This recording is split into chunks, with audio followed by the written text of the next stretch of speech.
Hello everybody and welcome back to Magna Carta 2. In the last couple of videos we have found out a lot about what our next objective is going to be, and we've also been reunited with Melissa. And in all of our information gathering we have now ultimately decided to go to Strada. So in this video what we're going to do is take the first steps in order to get to Strada. We're going to speak to Igton here, who is going to build us a device to get to Strada. He's not able to build the device because he needs a couple of materials, the first being some special alloy which we're able to get from the Nekoneko people, and there is a Nekoneko settlement close by in Navyblue Marsh. So that's kind of nice. The first material he wants us to gather is going to be pretty easy for us to find. So we're going to set out to Navyblue Marsh shortly. There's one thing I would like to do, however, and that is to check in on the weapons shop. I do believe that there are a couple of new weapons available. And I will point out that this is also a really good time to make sure that you have all of the weapons in the current list available for purchase, because the weapons are all going to be changing out very shortly into a bunch of new weapons. And if you are broke at the moment and you can't afford the weapons, then you have a lot of opportunity at the moment to go around and do a little bit of grinding in Navyblue Marsh, and I also think that you can use the Obvious transport fleet as well.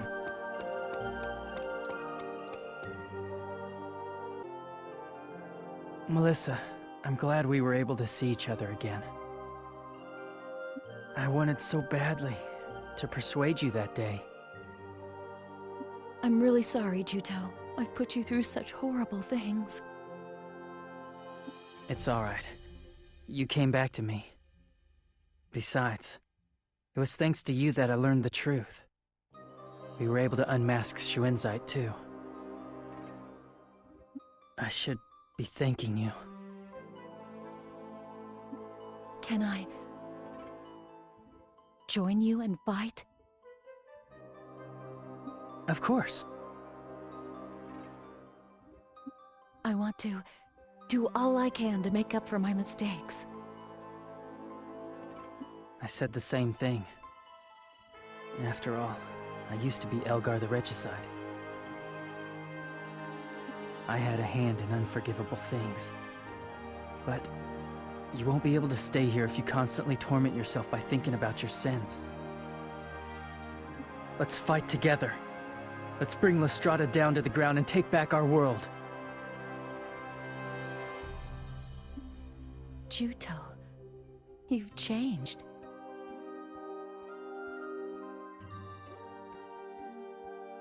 You think so? Must be because of my hair. Not just the color of your hair, your overall vibe is different. You've become more masculine. You've found someone to protect, haven't you? What brought that on? You make me blush. By the way, how's it going with the princess? What? Why do you ask? Oh, you seem kinda close. I thought to myself, my Juto's growing up. It's no big deal. We're just... Fine, fine. I get it. You don't have to say anything.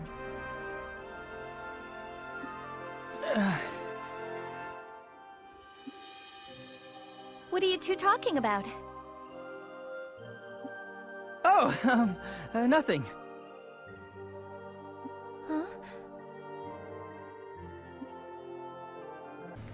So after speaking with Melissa, we can come out to Navyblue Marsh, and she was being quite literal when she asked if she could stay and help us fight, because she is going to now become one of those NPC characters who just follows us around and helps us in battle occasionally. So that's sort of nice. Not only do we get to kind of tie up all the loose ends with Melissa and bring her over to our side, but she actually gets to fight with us as well.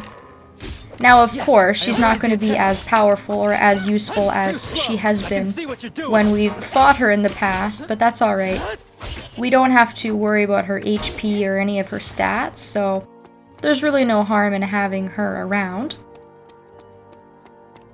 What I'm going to do is go straight to the Nekoneko settlement, which is right outside of Cota Mare. And I'm going to leave the monsters and fight them later for a very specific reason, which I'll talk about here shortly. You can talk to the Nekoneko with the red check mark above its head to finish up that first bit of the quest, and then if we speak to it again, it'll talk a little bit about the alloy. They do have it, but they're not going to just hand it over to us. They're going to want us to gather some pollen from the Mere creatures around the marsh, and some black pearls from the Blaborers and the Iborers. And we need 4 pollens and 2 pearls. So, that's why I decided to leave the monsters, was so that I can fight them now, because if you try and fight them earlier to get drops, obviously you're not going to be able to get them. You're only able to get the drops from the creatures after you've spoken to the Nekoneko and got this quest. So the Iborers and the Blaborers can be found in and around the Nekoneko dwelling and in the northern part of Navyblue Marsh, but they can also be found at the Refuge of Darkness. That's kind of where the encampment of them are. There's a lot of them in that area.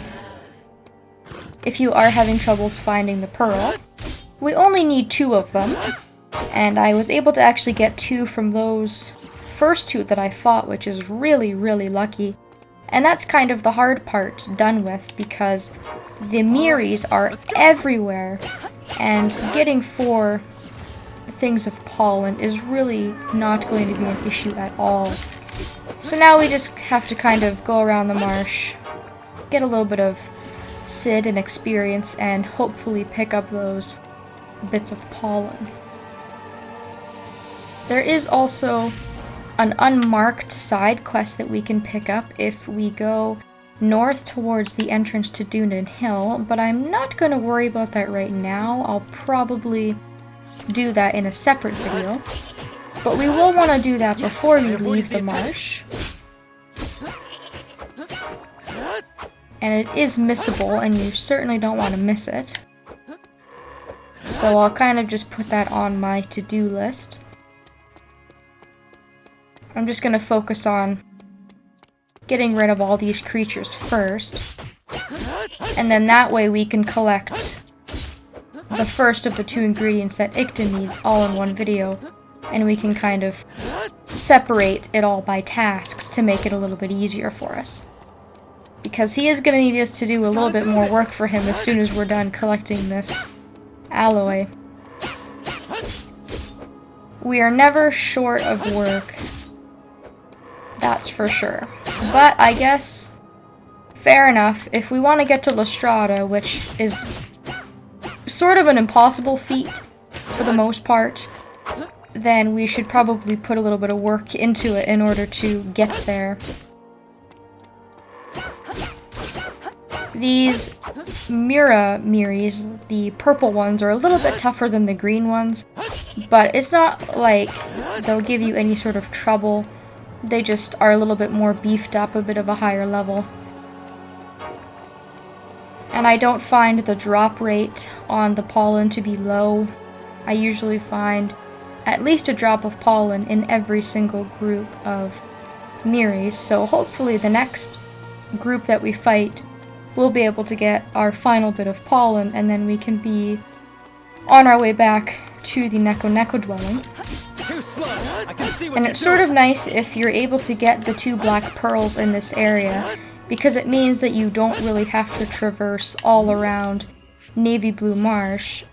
You're able to kind of make a circle around the dwelling and defeat all of the creatures, get the drops, go back to the dwelling, and then go back to Cota Mare. So it definitely saves you some time. And that was our last bit of pollen there. As you can see, we just made a really small circle around that area and we're able to get everything we need. So that's absolutely perfect. We'll go back to the Nekoneko here and give them the good news. And hopefully they'll be able to trade with us. We also get a really nice chunk of experience for doing that as well, which is really nice.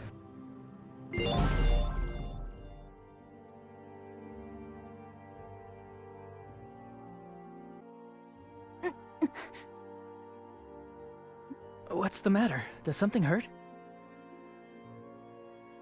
No, my chest feels a little tight, that's all. Maybe you should ask Zephy to use her healing wizardry on you. That's alright. I'm not hurt or anything. I'll be fine. Oh, I never asked you the important question. How's everybody on Highwind Island? Is everyone doing okay? Right, you couldn't make it to the island. The island is fine now. Things are settling down. I had no idea that Elgar was doing such horrible things. It's probably because I was there. I was first. That guy was overflowing with hatred for me. I guess he couldn't forgive the villagers for taking me in. Yeah, Elgar definitely had an inferiority complex when it came to you. I don't know why. We were created identically. I almost feel sorry for him. He was used his whole life, just like me. I won't let Shuinsight have his way anymore. That's why you're going to Strada, isn't it? Let's fight to the very end, never giving up, even if one of us should fall. No one is getting killed. We're all coming back together. The main directive in our unit is absolutely do not die. You're confident, right, Melissa? Yeah. She doesn't sound very confident to me. We're gonna have to keep a close eye on her. Chest tightness is not normally a very good thing to have. It's considered a medical emergency, but maybe she'll be fine. Maybe she just has heartburn or something. She's still standing, so for now, we'll just ignore it and keep on trucking. Now that we have the alloy, we can go back to Cota Mare and take this to Igton. But I think before I do that, I'm going to take the opportunity to save outside of the village and perhaps do a little bit more grinding out here while I have a bit of time before we go back and speak to Igton and to get our second task. Thank you all so very much for watching, and I hope that I will see you next time.